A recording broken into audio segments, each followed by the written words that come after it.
Nuclear power plants are problematic. After all, not only do they generate a lot of radioactive waste, but they also could implode at any time and cause widespread damage. And to make matters worse, their substitutes are not much better, as coal and natural gas have their own unique set of problems. However, nuclear fusion could be the answer, as it has the potential to power our world for millennia. So today, we're going to be talking about the top 10 ways that nuclear fusion could change everything on this episode of Super Freaky Science.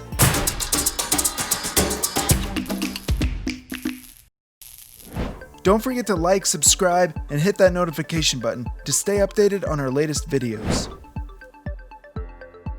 Put simply, nuclear fusion is the process of creating the nucleus of an atom by combining two smaller nuclei into one.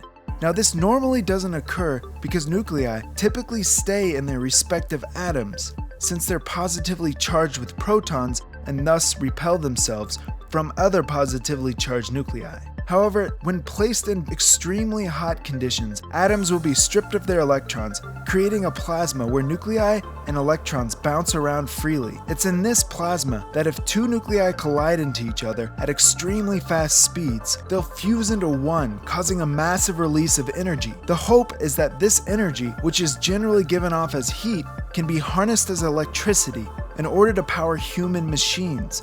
If this could be done in a nuclear reactor, the belief is that the energy produced would be far greater than any energy source here on Earth. While nuclear fusion is extremely hard to replicate on Earth, it turns out that it occurs constantly on the Sun.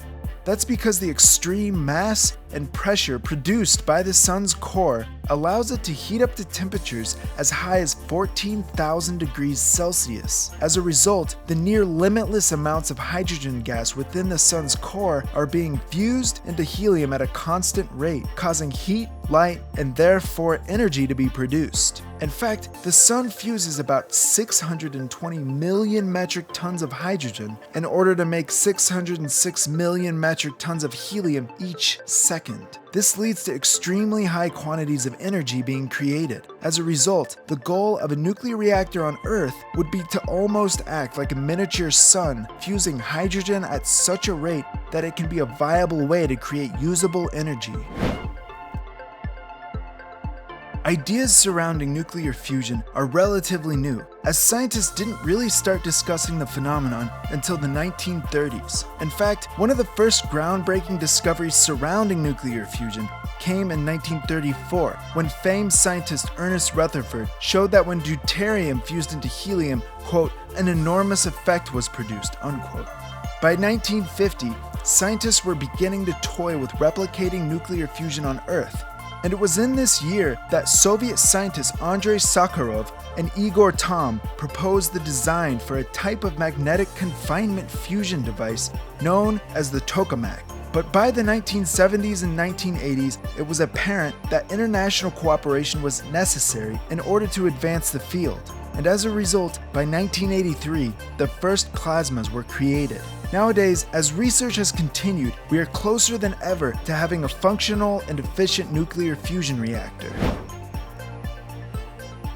As a result of continued research, there are currently two different types of reactors used to experiment with nuclear fusion. The first of these is the magnetic confinement reactor. These work by essentially squeezing hydrogen plasma in a donut-shaped container to incite a fusion reaction. Accomplished with the help of powerful magnets, they're cooled to a temperature of about negative 269 degrees Celsius, leading to an extremely large temperature gradient due to the plasma itself being as hot as 150 million degrees Celsius.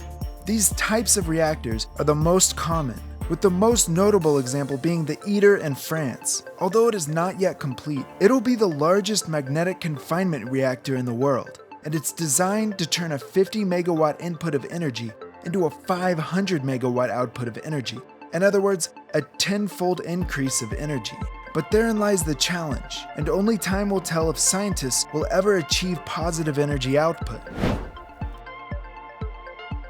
The second type of reactor commonly used in experiments are inertial confinement reactors. In essence, these work by using high-powered laser and ion beams to heat and squeeze hydrogen plasma, making it momentarily hot enough to facilitate a fusion reaction.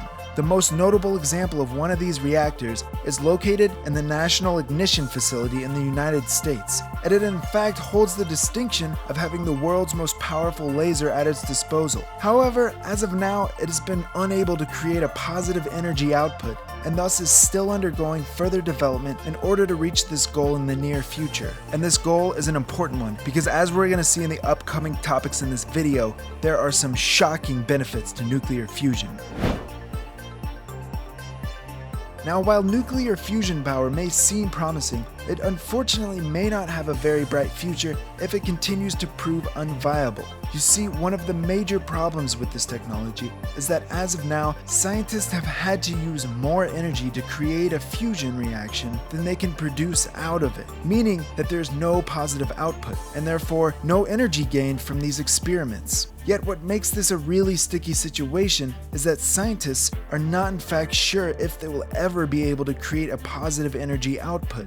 And this is especially concerning since these fusion reactors cost a lot to create and run. As a result, there has been widespread debate as to whether nuclear fusion programs should be stopped altogether, with the money instead going towards further developing energy sources that we already know work, such as solar, wind, and hydroelectricity. However, as of now, the governments of the world have continued to pour money into nuclear fusion projects. Let's just hope it pays off. While science-based companies such as Tesla, SpaceX, Pfizer, and Monsanto have made billions by monetizing their respective fields, even the unproven field of nuclear fusion has been seen as a lucrative opportunity by many. This is evident because in recent years, private companies have created their own nuclear reactors in an attempt to outdevelop government-funded research centers. The hope is that they'll be the first to create a positive output nuclear fusion reactor that they can then profit off of. One of the leaders on this front has been the startup General Fusion, which has access to a considerable capital of over $110 million to create their own reactor in Burnaby, British Columbia. And with tech giants such as Jeff Bezos currently putting money behind them, we hope that they'll find the necessary funding to create a viable reactor sooner rather than later. While most would assume that a nuclear reactor would be just as dangerous as a nuclear power plant, this in fact isn't the case. That's because while nuclear power plants could fail and melt down, and fusion reactors on the other hand, the plasma would simply expand, cool, and stop the reaction. However, when the nuclear reactor is in working order, there's a chance that it could release tritium into the environment, causing it to react with water and make it radioactive. But since nuclear reactors release very little tritium to begin with, it likely would not be a major problem. One of the best things about nuclear fusion is that the fuel to power these reactions is near limitless here on Earth. That's because deuterium and tritium, which are the isotopes of hydrogen that are considered to be the best fuels for burning plasma, are relatively easy to find. Now, deuterium is a stable isotope found at a rate of 150 parts per million in water. Thus, its supply is near limitless. However, tritium is very rare on Earth, and thus may be harder to come by on this planet. Yet, if we were to take advantage of the moon, we could easily mine for tritium there, as it is likely plentiful across its surface. As a result, nuclear fusion really could be utilized for the next 1,000 years. While we already told you that nuclear fusion is expensive, the actual price tag is pretty hard to believe. That's because nuclear fusion reactors often clock in at a cost not just in the millions, but in the billions.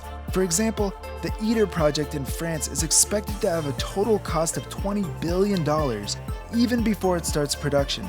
And in a similar vein, the much less advanced American National Ignition Facility came in at a whopping $1.6 billion in 2020 money. As a result, these reactors will need to have massive energy returns if they were to be a cost-effective solution going forward. On a less expensive note, thanks for watching Super Freaky Science, and don't forget to subscribe.